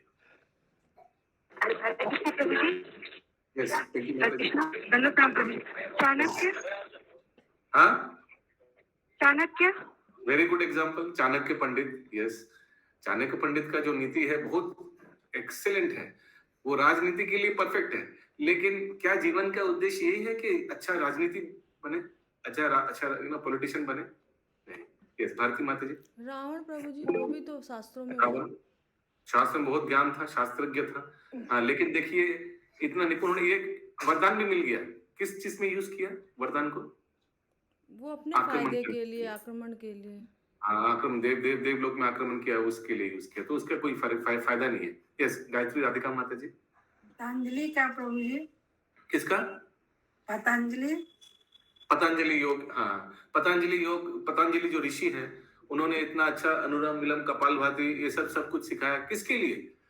एक्चुअली ये पतंजलि जो अष्टांग योग है, इससे करके एक्चुअली दिस इज वेरी, वो प्राण वायु को ये यहाँ से ब्रह्मरंध्र से बाहर निकाल सकते हैं हम लोग, ये अष्टांग योग। लेकिन उसे भक्ति नहीं बोला जाएगा, उसको क्या योग बोला जाएगा? उसको ध्यान योग बोल सकते हैं आप लोग, ठीक ना? अष्टांग योग करके प्राण वायु को एकदम हृदय से लेकर योगी लोग, आप लोग देखे वो फोटो भगवत गीता में है, यहां से निकालते हैं अपने आत्मा को मृत्यु के समय, और इससे करने से क्या होगा? कोई ब्रह्म ज्योति चला जाएगा। लेकिन वेर इज कृष्णा, भगवान कहाँ है? इसमें तो कुछ भगवान कोई नाम निशान नहीं है। यस, हिरण्मय गौरंग प्रभु। हाँ, हरे कृष्ण प्रभु जी। चाणक्य प्रभु, उस प्रभुपाद उनको बहुत जगह में कोट करते हैं, तो ये उनका पर्सनल लाइफ का संबंध में हम लोग को इतना जानकारी भी नहीं है, जो चाणक्य भक्ति में थे कि नहीं थे। जरूर वो भक्ति में, हमको मालूम होता है कि हो गया, नहीं होने से प्रभुपाद क्यों उनको फॉलो करते हैं? Okay, good question. प्रभुपाद उनका नीति। हरे कृष्ण प्रभु जी। हरे कृष्णा। हाँ, बोलिए। हाँ प्रभु जी, हम चाणक्य का जीवनी पूरा पढ़े हुए हैं प्रभु जी, पूरा, और हमें पता है कि वो भक्ति में बिल्कुल भी नहीं थे। हाँ, वेरी गुड। यस, तो प्रभुपाद जी अगर चाणक्य भक्ति में रहता तो उसका बारे में बोलता ना, Chanakya was a good devotee, वो डिवोटी भी अच्छा था, उनका नीति अच्छा था। His examples, his नीति बहुत was very good। जैसे किसी का कुछ नीति अच्छा होता है, जैसे श्रील प्रभुपाद कभी कभी महात्मा गांधी को भी कोट करता है, लेकिन इसका मतलब नहीं कि श्रील प्रभुपाद महात्मा गांधी को बड़ा भक्त बोला है, नहीं। महात्मा गांधी का कुछ कुछ चीज बहुत अच्छा है, जैसे श्रील प्रभुपाद बताते हैं, eye for an eye will leave the whole world blind. ये वाला महात्मा गांधी को कोट करते हैं Srila Prabhupada, eye for an eye, आंख का बदला आंख। अगर किसी ने आपको मुक्का मारा तो आप भी उसको मुक्का मारिएगा, ऐसे मुक्का मुक्का में क्या होगा, फिर सब अंधा ही रह जाएगा, सिर्फ will make the whole world blind. इसको कोट करता है क्या बोलने के लिए कि वैष्णवों को ऐसा नहीं करना चाहिए। क्या नहीं करना चाहिए? बदलाव का भाव नहीं रहना चाहिए। हाँ, उसने मुझे ऐसा किया, मैं भी उसको ऐसा करूंगा। तो ये सिद्धांत समझाने के लिए श्रील प्रभुपाद महात्मा गांधी को कोट करते हैं। इसका मतलब ये नहीं कि महात्मा गांधी को बहुत बड़ा भक्त है एक्सेट्रा एक्सेट्रा। ओके, तो वैसे ही चाणक्य पंडित को भी अगर होता तो बोल देता श्रील प्रभुपाद, जरूर बताते। जैसे हम लोग भौतिक चीजों को बहुत इस्तेमाल करते हैं भगवान के सेवा के लिए, लेकिन इसका मतलब ये नहीं कि हम लोग भौतिक चीज में लिप्त हो जाएंगे। जैसे श्रील प्रभुपाद को कोई पूछते रहता है, ये अगर सब भक्ति में लग जाए तो ये इन्वेंशन का क्या होगा, साइंस लैब का क्या होगा? ठीक है, कोई बात नहीं, कोई ना कोई मूर्ख तो रहेगा वो सब साइंस लैब में बैठ के ये सब बनाने के लिए, कोई तो रहेगा ही। बहुत लोग ये पूछते हैं, आप लोग अभी ऑनलाइन क्लास कर रहे हैं, अगर साइंटिस्ट लोग नहीं होता तो कैसे होता ये ऑनलाइन क्लास? तो जब ये ऑनलाइन क्लास नहीं था, लैपटॉप नहीं था, कंप्यूटर मोबाइल नहीं था, तब क्या भागवत शिक्षा नहीं होता था? होता था, भगवान ठीक रास्ता निकाल देता था। तो अच्छा, आप लोग को अगर साइंस से इतना घृणा है तो क्यों लैपटॉप यूज कर रहे हैं, क्यों मोबाइल यूज कर रहे हैं? मत करिए आप लोग हरे कृष्णा वाले, ऐसा बोल सकता है ना बहुत लोग। अगर साइंस से इतना आप लोग, अरे कोई ना कोई मूर्ख तो करते रहेगा ये सब साइंस लैब में, लैपटॉप मोबाइल लैपटॉप ये सब बनाए रहेगा, हम लोग उसको इस्तेमाल करेंगे। जैसे श्रील प्रभुपाद एक बार अमेरिका में कोई बहुत सुंदर बगीचा में मॉर्निंग वॉक करते हैं ना श्रील प्रभुपाद अपने शिष्य लोग के साथ, आप देखे होंगे बहुत वीडियो में। तो एक शिष्य ने पूछा, बोला श्रील प्रभुपाद को, श्रील प्रभुपाद देखिए कितना सुंदर बगीचा, वहां बहुत सुंदर सुंदर आप समझ रहे ना अमेरिका में कितना बड़ा बड़ा बगीचा है, कितना सुंदर झरना एक्सेट्रा। तो श्रील प्रभुपाद ने क्या उत्तर दिया, ये समझने लायक उत्तर है, बहुत ध्यान से सुनिएगा। श्रील प्रभुपाद ने बोला, जिसने ये बगीचा बनाया और जिसने इस बगीचा के लिए पैसा दिया, वो लोग इस बगीचा को कभी भोग नहीं कर पाएगा। वो लोग अभी भी ऑफिस में बैठ के कंप्यूटर कर रहे हैं, और भोग कौन कर रहा है इसका? तुम और मेरे जैसे साधु, ठीक ना? जितना इतना मेहनत करके सब कुछ किया है, वो कभी भोग कर पाएगा उस बगीचे में आकर? कभी नहीं। भोग कौन कर रहा है? साधु लोग कर रहे हैं। वो लोग बनाए भी नहीं, कुछ नहीं किया। तो यही है, लोग पैसे के पीछे सारा दुनिया इसमें भाग दौड़ कर रहा है, सोच रहे कि यही हमारा जीवन का उद्देश्य है, कैसे और पैसा आए और कैसे हम बहुत बड़ा लेवल में इंद्र तृप्ति कर पाए, इसी में सब लिप्त है। लेकिन जीवन का ये उद्देश्य नहीं है। भक्त लोग का भी ऐसे नेचर रहता है, कभी मौका मिलने से इंद्र तृप्ति करने रहता है। This tendency is even with devotees. Why?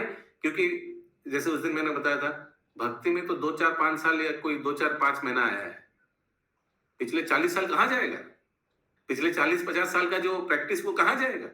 वो तो बार बार मंडराते रहेगा ना मन में, दिमाग में, वो भोग का वासना हमेशा आते रहेगा। चार्ज तो हमेशा भक्त लोग को भी सताएगा, यू नो। भक्त लोग भी मौका मिलने से इंद्र तृप्ति करने के लिए भागेगा। इसीलिए क्या करना चाहिए? हर एक टाइम को भक्ति में यूज कीजिए। अगर कोई भौतिक कार्य भी कर रहा है, साइड बाय साइड भक्ति का कार्य करिए। कैसे? आप अगर दुकान में है, ऑफिस में है, बस में है, कोई बात नहीं, वो तो करना ही पड़ेगा, पापी पेट का सवाल है।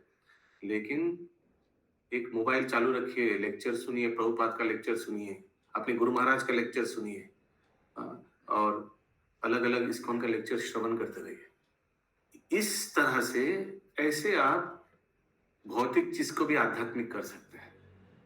करना पड़ेगा। अगर माता जी लोग कुकिंग कर रहे हैं तो लेक्चर श्रवण कीजिए, एक लेक्चर फॉलो कीजिए। कुकिंग तो 365 दिन करना पड़ेगा, 3 बार करना पड़ता है ना।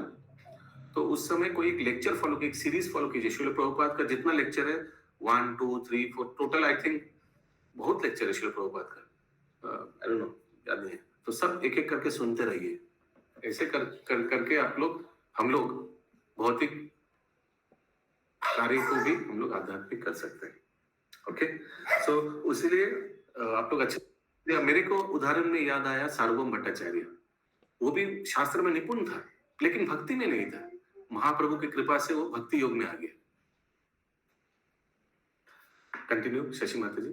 हरे कृष्णा प्रभु जी। हरे कृष्णा।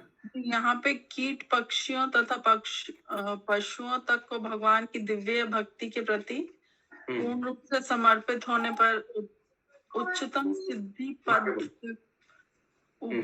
पद तक ऊपर उठने का आश्वासन प्राप्त हो, वहाँ मनुष्य में ज्ञानियों के विषय में क्या कहा जाए? तो अगर यही बोल रहे कि अगर पशु पक्षी भी कभी भक्ति में बाय चांस आ गया, सोचिए कोई पक्षी ने कोई प्रसाद खा लिया, वो भी तो तुरंत भक्ति में आगे बढ़ सकता है। अगर एक पशु, एक निम्न योनि भी अगर इतना उनका लाभ हो सकता है, तो मनुष्य का क्या कहना है? यही बताया जा रहा है। ओके, व्हाट टू से फॉर ह्यूमन? ह्यूमन तो शरीर तो श्रेष्ठ है ही। अगर एक पशु पक्षी भी इतना निम्न योनि भी थोड़ा भक्ति में आकर इतना उनका एलिवेशन हो सकता है, so what to speak of human beings? Okay, human beings तो बुद्धि ज्यादा है और वो तो चेतना बहुत हाई उच्च है। वो तो भक्ति में आने के बाद उसको और चौका मारेगा, मौका मिलते ही चौका मारेगा। और हम देखते भी हैं कितना भक्त लोग हैं, भक्ति को इतना अच्छा से कम समय में अपना लेते हैं और आगे बढ़ जाता है। ठीक है कविता माता जी। प्रभु जी, प्रसाद खाने से या सुनने से?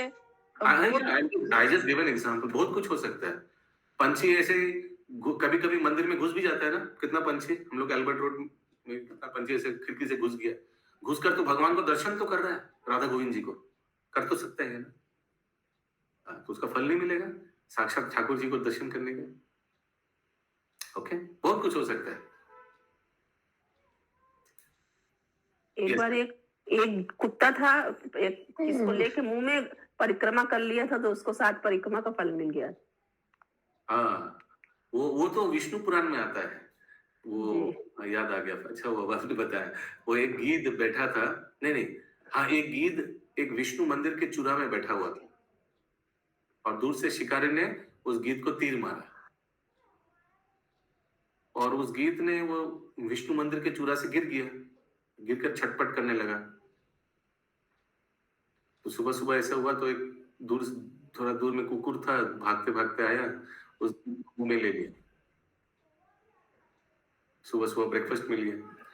लेकिन दूसरा कुकुर देखा, अरे, फिर वो उसको भी लेना था, उस गीध को खाना था, वो भी भागते आया। तो पहला वाला कुकुर क्या किया, उस छटपट करते हुआ गीध को मुंह में लेकर मंदिर में भागने लगा, गोल गोल भागने लगा। और पीछे पीछे दूसरा कुकुर भी भाग रहा है उसको पकड़ने के लिए, खाएगा। ऐसे 3-4 बार भागा, फिर दूसरा कुकुर पकड़ लिया, दोनों मिलके बांट के खा लिया। लेकिन उस गीध का क्या गति हुआ?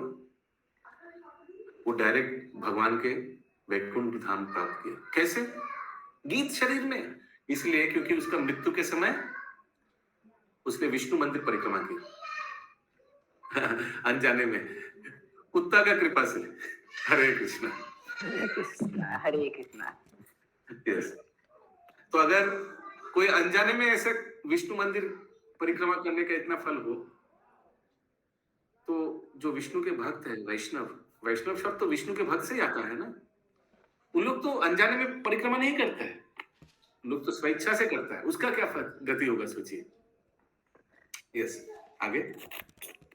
अपि चेत् सुदुराचारो भजते माम अनन्भाग साधुरेव स मंतव्य सम्यक अवस्थितो हि स माम ही पार्थ व्यपाश्रित एपि स्युः पापयोनय स्त्रियो वैश्यास्तथा शूद्रा तेपि यान्ति परां गतिम्। यदि समस्त प्रकार के पाप कर्मों में रत कोई व्यक्ति उचित पथ निर्देशन में भगवान की भक्ति करता है, तो उसे निसंदेह परम पवित्र पूर्ण पुरुष समझना चाहिए।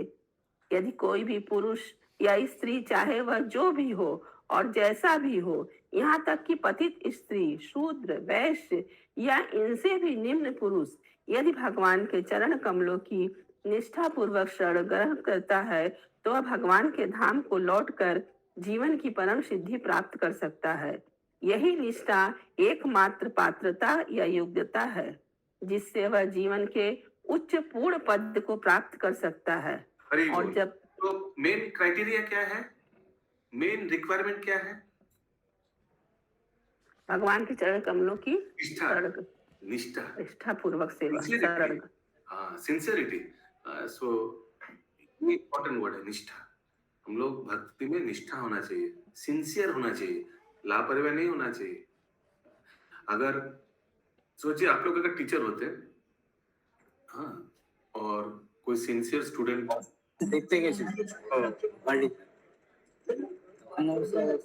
कोई सिंसियर स्टूडेंट को मिलता तो आप लोग को अच्छा लगता ना। वैसे भगवान जब देखते हैं कोई व्यक्ति, कोई भक्त तो बहुत है, लेकिन कोई उनमें से भक्त है जो बहुत सिंसियर है, तो भगवान को भी अच्छा लगता है। या आगे, यही निष्ठा एकमात्र पात्रता या योग्यता है जिससे वह जीवन के उच्च पूर्ण पद को प्राप्त कर सकता है, और जब तक ऐसी निष्ठा जागृत नहीं होती तब तक वह भौतिक दृष्टि से शुद्धि अथवा अशुद्धि, ज्ञान अथवा अज्ञान में अंतर दिखता है। अग्नि तो सदैव अग्नि रहती है, अतः जब कोई जाने या अनजाने अग्नि को छूता है तो अग्नि बिना भेदभाव के अपना कार्य करती है। नियम है हरि हरति पापानि तुष्ट चित्त अपि स्मित। सर्वशक्तिमान भगवान भक्त के सभी प्रकार के समस्त पाप फलों को शुद्ध कर सकता है।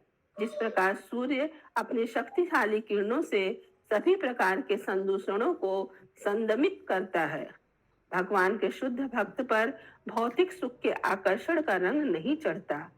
शास्त्रों में सैकड़ों हजारों ऐसी सूक्तियां हैं। आत्मा रामाश्च मुनिय, स्वरूप सिद्ध पुरुष भी भगवान की दिव्य प्रेमा भक्ति के प्रति आकृष्ट होते हैं।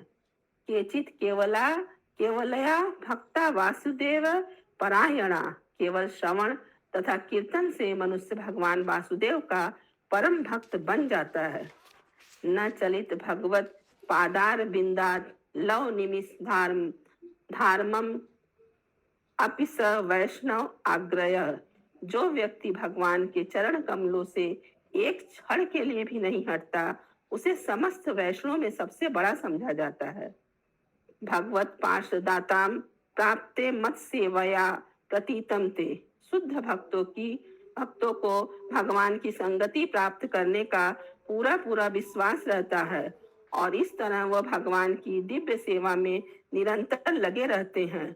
अतः समस्त भूखंडों, लोकों तथा ब्रह्मांडों में भक्ति योग प्रचलित है। यही श्रीमद् भागवत तथा अन्य शास्त्रों का कथन है। सर्वत्र का अर्थ है भगवान की सृष्टि के प्रत्येक भाग में भगवान की सेवा समस्त इंद्रियों से या मन से की जा सकती है। दक्षिण भारत में जिस ब्राह्मण ने केवल अपने मन के बल पर भगवान की सेवा की थी, उसे यथार्थ में भगवान के दर्शन हुए। जो भक्त अपनी किसी भी इंद्री को पूर्णतः भक्ति गुण में लगाता है, उसकी सफलता निश्चित है।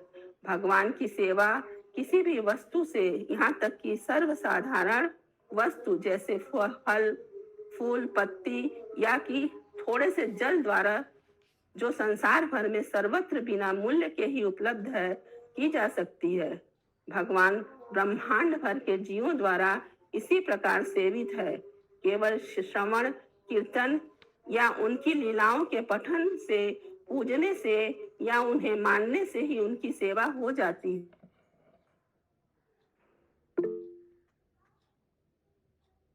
यस अमित प्रभु, बोलिए अमित प्रभु।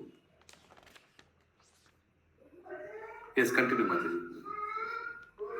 भगवद गीता में कहा गया है कि मनुष्य स्वकीय कर्मों के फल अर्पण करने से भगवान की सेवा कर सकता है। इससे कोई अंतर नहीं पड़ता कि वह करता क्या है। सामान्य रूप से लोग कह सकते हैं कि वे जो भी करते हैं वह ईश्वर की प्रेरणा से करते हैं, किंतु यही सब कुछ नहीं है। मनुष्य को वास्तव में भगवान के सेवक के रूप में कार्य करना चाहिए। भगवद गीता 9.27 में भगवान कहते हैं, यत् करोसि यदश्नासि यज्जुहोसि ददासि यत् तपस्यसि कौन्तेय तत्कुरुष्व मद अर्पणम। जो तुम्हें अच्छा लगे या आसान लगे वही करो, जो चाहो सो खाओ, जो भी यज्ञ करना हो करो, जो भी ध्यान देना हो दो, जो भी तपस्या करनी हो करो, किंतु प्रत्येक कार्य केवल भगवान के लिए होना चाहिए। यदि तुम कोई कार्य करते हो या कोई नौकरी स्वीकार करते हो तो भगवान के हेतु करो। जो भी खाओ वही भगवान को भी अर्पित करो और आश्वस्त रहो कि वे उसे भोजन को पाने के बाद तुम्हें लौटा देंगे। वे परम पूर्ण हैं। अतः जो भी भक्त द्वारा अर्पित किया जाता है उसे वे भक्त के प्रेम वश ग्रहण करते हैं, किंतु पूर्ण प्रसाद के रूप में भक्त को लौटा देते हैं, जिसे खाकर वह प्रसन्न रहे। दूसरे शब्दों में ईश्वर के सेवक बनो और उसी भाव में शांति पूर्वक रह के अंत में भगवान के धाम को प्राप्त करो। यस, किसी का कोई प्रश्न है? सो ऐसा नहीं कि हम लोग को भक्ति में आने के बाद हम परिवर्तन करना पड़ेगा। जैसे है वैसे ही रहिए। जब भोजन कर रहे हैं भगवान को अर्पण करके खाइए। बस यही है। यस, विनीता माता जी। जी दंडवत प्रणाम। हाँ, क्या कोई प्रश्न है आपका? प्रभु जी यहाँ जो, हाँ प्रभु जी, जो व्यक्ति भगवान के चरण कमलों में से एक क्षण के लिए भी नहीं हट, तो प्रभु ये एक क्षण के लिए नहीं हटता कैसे, प्रभु ये समझा दीजिए। हाँ, तो भगवत भक्ति में रहता है हमेशा। मैं जैसे उदाहरण दे रहा था, अब भौतिक कार्य भी करता है तो फिर भी उसको भी वो प्रयास करता है कि भगवान, कहीं ना कहीं भगवान को जोड़ने का। जैसे कोई कोई भक्त है, बहुत लोग दुकान में बैठे रहते हैं लेकिन श्रील प्रभुपाद का चैंटिंग बॉक्स, वो कान से तो हरे कृष्ण मंत्र सुनते हैं, हरे कृष्ण कृष्ण कृष्ण हरे हरे, हरे राम राम।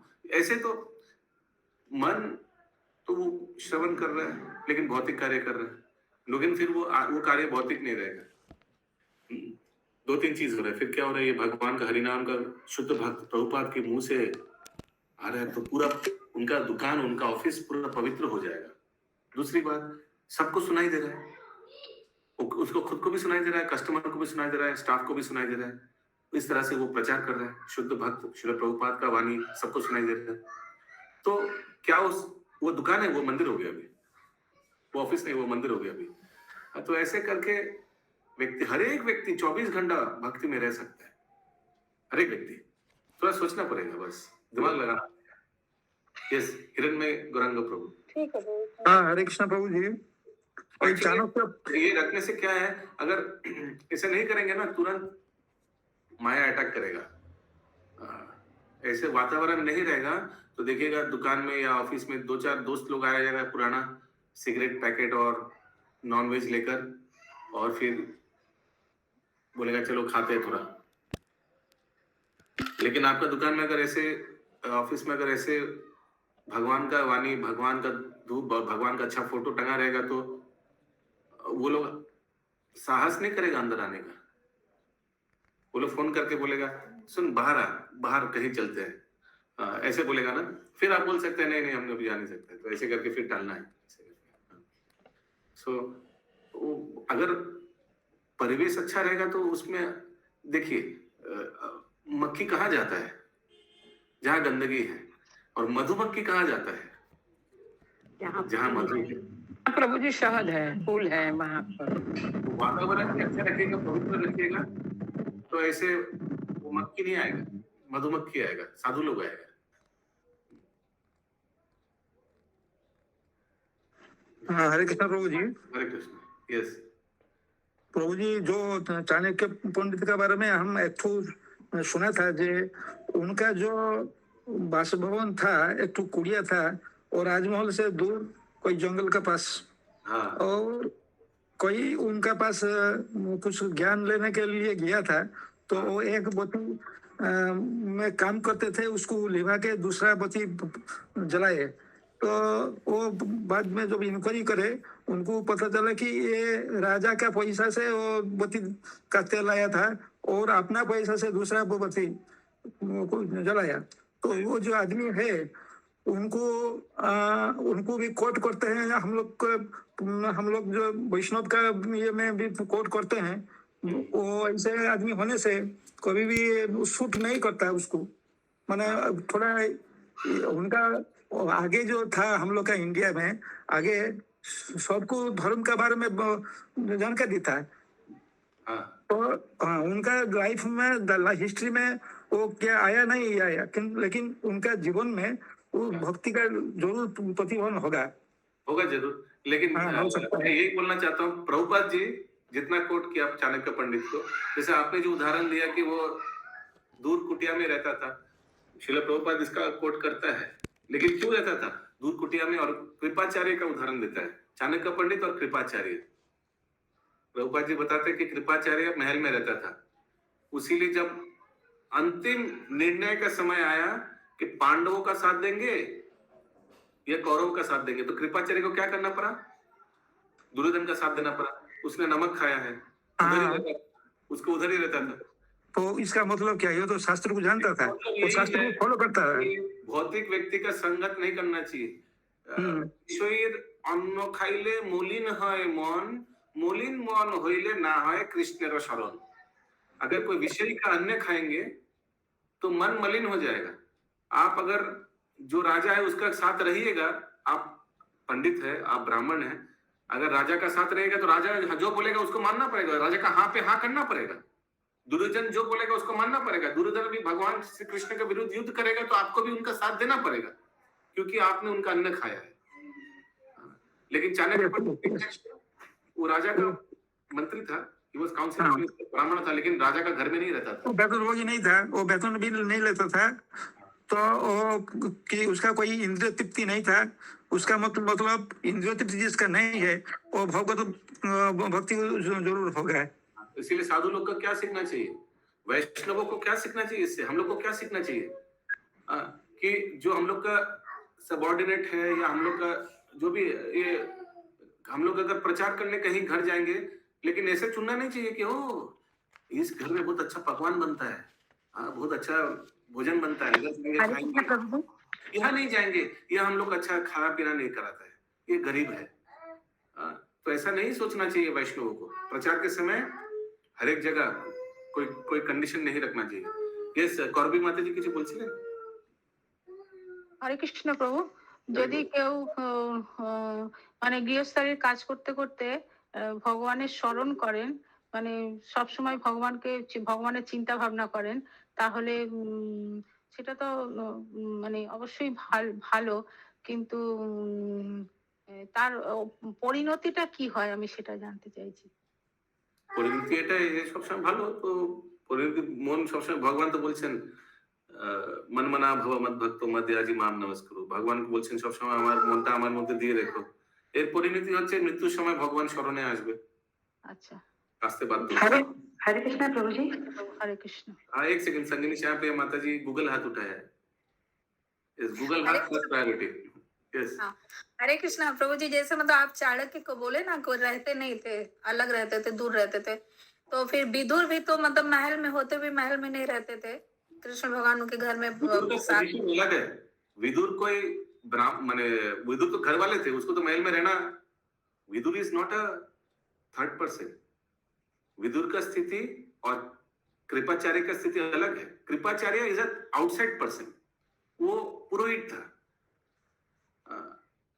लेकिन राजमहल में रहता था। विदुर तो घर वाले थे, वो तो he was illegitimate child of the Kauravas, family member है। आप समझ पा रहे हैं मैं क्या बोल रहा हूँ? महल में नहीं रहते थे प्रभु, तभी तो कृष्ण भगवान उनके घर में खाए थे, दुर्योधन के घर वो नहीं अलग बात है। लेकिन विदुर अगर घर में रहना वो अलग चीज है, और कृपाचार्य घर में रहना वो तो उसका घर नहीं है। फर्स्ट ऑफ ऑल वो अलग चीज है। यस, कंटिन्यू शशि माता जी। स्कंद पुराण में कहा गया है, यस स्मृता च नामोक्त्या तपो यज्ञ क्रियादिषु नूनम संपूर्णतामेति सद्यो बंदे तम अच्युतम। मैं अच्युत भगवान को नमस्कार करता हूँ, क्योंकि केवल उनके पवित्र नाम के स्मरण या उच्चारण से समस्त तपो सकाम कर्मों यज्ञों का फल प्राप्त होता है, और इस विधि का सर्वत्र पालन किया जा सकता है। भागवत 2.3.10 में भी कहा गया है, अकाम सर्व कामो वा मोक्ष काम उदारधि तीव्रेण भक्ति योगेन यजेत पुरुषम परम। मनुष्य को चाहिए कि वह पूर्ण सिद्धि के लिए अच्युत भक्ति योग पथ का अनुसरण करे, भले ही वो सकाम हो अथवा निष्काम। मनुष्य को प्रत्येक देव तथा देवी की पूजा करने की आवश्यकता नहीं है, क्योंकि भगवान उन सबों के मूल रूप हैं। जिस प्रकार वृक्ष की जड़ों को सींचने से उसकी समस्त टहनियां तथा पत्तियां हरी भरी हो जाती है, उसी प्रकार भगवान की सेवा करने से अन्य सभी देवों तथा देवियों की सेवा बिना किसी प्रयास के हो जाती है। भगवान सर्वव्यापी हैं, अतः उनकी सेवा भी सर्वव्यापी है। इस तथ्य का हालांकि दूसरे देवी देवता का उपासना करने का कोई दरकार नहीं है, लेकिन फिर भी अगर कोई व्यक्ति उन लोग का उपासना करना चाहता है, उसके लिए प्रभुपाद ऐसे लिखा है कि अगर आप वृक्ष के जड़ पे पानी डालेंगे तो हर एक पत्ता और डाल में पानी पहुंच जाएगा। अगर आप भगवान श्री कृष्ण को पूजा करेंगे तो हर एक देवी देवता का भी उपासना हो जाएगा। हालांकि उपासना करने का कोई दरकार नहीं है, आवश्यकता नहीं है। हम लोग उन लोगों को थैंक यू बोल सकते हैं, but there is no need to worship them. लेकिन अगर कोई सोचेगा कि इतना साल से मैं करके आया हूं तो क्या होगा, ठीक है, उन लोग वो सब लोगों के लिए यही सोचना चाहिए, समझना चाहिए कि अगर आप भगवान कृष्ण को पूजा करेंगे, बाकी का पूजा हो जाएगा। यस अशोक प्रभु। हाँ प्रभु, बोलना चाहते हैं कि यहाँ थोड़ा सा एक अटपटा सवाल है कि भगवान कृष्ण के मंदिर में भी हम जो पूजा करते हैं या भक्त लोग करते हैं, तो वहां पर भी भगवान कृष्ण के अलावा उनके और रूप हैं या उनके भक्त हैं या उनके पार्षद हैं, उन सबों की पूजा करनी होती है। तो क्या उस तरह का ये नहीं हुआ? उदाहरण दीजिए। उदाहरण मतलब हो गया जैसे कि षट गोस्वामी हुए, इसके साथ जगन्नाथ प्रभु हुए। भगवान जगन्नाथ प्रभु को क्या विष्णु तत्व है, जीव तत्व है? विष्णु तत्व है। तो फिर उसमें प्रॉब्लम क्या है? भगवान का तो पूजा कर रहा है, भगवान का दूसरा रूप का पूजा कर रहे हैं। हाँ, इसके साथ साथ जीव में भी है, मतलब जीव तत्व में भी तो जीव तत्व, तो ऑल्टर में जीव तत्व है तो समझना पड़ेगा। जीव तत्व अगर आप ध्यान से देखें मंदिर में तो वो ऑल्टर के नीचे में है, सिंहासन में नहीं बिठाता है जीव तत्व को। जैसे जीव तत्व में कौन कौन है? षड गोस्वामी है, गुरु परंपरा है, श्रील प्रभुपाद है, और हम लोग का जो गुरु महाराज है उनका फोटो। क्या वो सिंहासन में है या प्लेटफॉर्म में है? आप अगर गौर से प्लेटफॉर्म में है प्रभु जी, सिंहासन में नहीं है। जीव तत्व को नहीं बिठाया जाता है। ओके, हाँ, अलग सा अगर समाधि मंदिर है गुरु महाराज का या श्रील प्रभुपाद का, जहां भगवान नहीं है, वहां आप अपने गुरुदेव को या श्रील प्रभुपाद को सिंहासन में बैठा सकते हैं। जैसे आप लोग देखे होंगे एल्बर्ट रोड मंदिर में या कोई भी इस्कॉन मंदिर में दूसरे स्थान में श्रील प्रभुपाद को सिंहासन में बैठाया गया है। दिख रहे हैं ना आप लोग ऑपोजिट में? क्या उनके आसपास कोई विष्णु तत्व है? नहीं है। नहीं प्रभु जी, नहीं है। यस, नंद किशोर प्रभु जी। हाँ, हरे कृष्ण प्रभु जी, दोनों प्रणाम। जैसे हम लोग के मंदिर में तो गुरु परंपरा के नीचे में गिरिराज गोवर्धन को भी बैठाया गया है, राधा श्याम सुंदर, राधा गोपीनाथ को भी बैठाया गया है। ओके, अच्छा प्रश्न किया।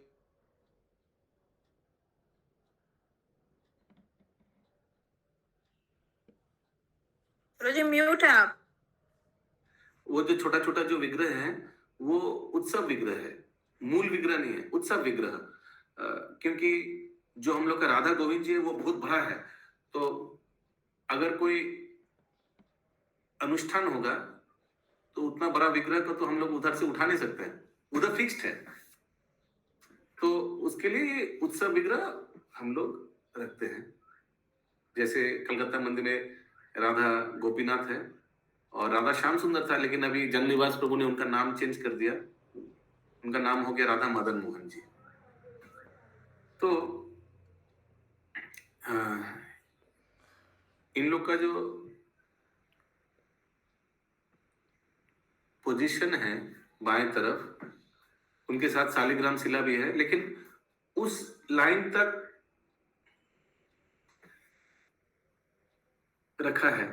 और इस साइड में, दाहिने साइड में शरद गोस्वामी का रखा है। ठीक बोल रहा हूँ नंद किशोर प्रभु? दाहिने साइड में अगर उस लेवल, क्योंकि और एक थर्ड लेवल होने से अच्छा होता है, लेवल है नहीं, उसीलिए वैसे रखा है नंद किशोर प्रभु। और एक लेवल होने से अच्छा होता, और एक सीढ़ी होने से है ही नहीं। सही बोला आपने। पिंकी माता जी। हाँ हरे कृष्णा प्रभु जी। हम तो ये बोलना चाह रहे थे प्रभु जी कि जैसे चाणक्य पंडित जो थे वो तो बदले का भावना रखे हुए थे प्रभु जी, वो कहाँ से भक्त थे? क्योंकि उनका पूरा जीवनी पढ़े हुए हैं तो समझ में आता था कि कहीं से भी भक्त नहीं थे, सिवाय वो अपना ये तो होता है ना कि एक अच्छे पॉलिटिशियन थे, अच्छे बने नीति बना सकते थे हर चीज के। हाँ, कैसे किसी का एकदम सही बोला आपने। नहीं तो प्रभुपाद तो बताते उनका भक्ति के बारे में, अगर वो अच्छा भक्त था तो प्रभुपाद जी बताते हैं। वो अपना अपमान का बदला लेना चाह रहे थे और कुछ नहीं बस। एक चीज याद रखिएगा, ऐसे चाणक्य पंडित जैसे बहुत ऐसे समाज में, या हम अगर अपने परिवार में भी देखें, बहुत ऐसे व्यक्ति रहेगा जो बहुत स्मार्ट है, बहुत निपुण है, हो सकता है बहुत बड़ा बिजनेसमैन है, हो सकता है, होता है ना ऐसे व्यक्ति हर एक परिवार में वन मैन आर्मी, या अपने बलबूते पे बहुत बड़ा हुआ है, बड़ा मतलब पैसे कमाया है, ऐसा है ना, हर एक परिवार में रहेगा। आप भी ढूंढिएगा, आपका परिवार में होगा एक दो ऐसे कोई है प्रभु जी, है हर एक परिवार में रहता है। लेकिन क्या होता है यूजुअली इन लोग का जो फॉल्स ईगो होता है, जो अहंकार होता है, उसका कोई सीमा नहीं है, असीम अहंकार होता है। और वो क्योंकि वो self made man, self made वो सब हमेशा दिमाग में रहता है, और उसी को हमेशा सबको स्वास्थ्य अपना काम करते हैं प्रभु जी। हाँ, लेकिन सेल्फ मेड जितना भी मेड हो, जितना भी कुछ उपार्जन हो रहा है, वो तो अपना और अपना परिवार का ही पोषण के लिए ही तो वो इस्तेमाल कर रहे हैं। यही है उनका बकरी का तरफ में चालू रहता प्रभु जी। हाँ, हम लोग का भक्ति वृक्ष टीम आज बुक डिस्ट्रीब्यूशन कर रहा है। खुशबू माता जी, कुछ आप लोग थोड़ा शेयर करिए कहाँ हम लोग का स्टॉल लगाया है और कैसा चल रहा है। हम लोग पार्क स्ट्रीट में लगाया है स्टॉल, और जिसमें रेणु माता जी है, नीलम माता जी है, वैष्णवी है, और पिंकी माता जी थी तो चले गए हम लोग का स्टॉल। कहाँ है रामलीला माता जी? नरगिस, रामलीला माता जी स्टॉल दिखाइए, दर्शन कराइए। रामलीला माता जी आए थे तो वो बुक लेके थोड़ा निकले हैं। अच्छा, वेरी गुड।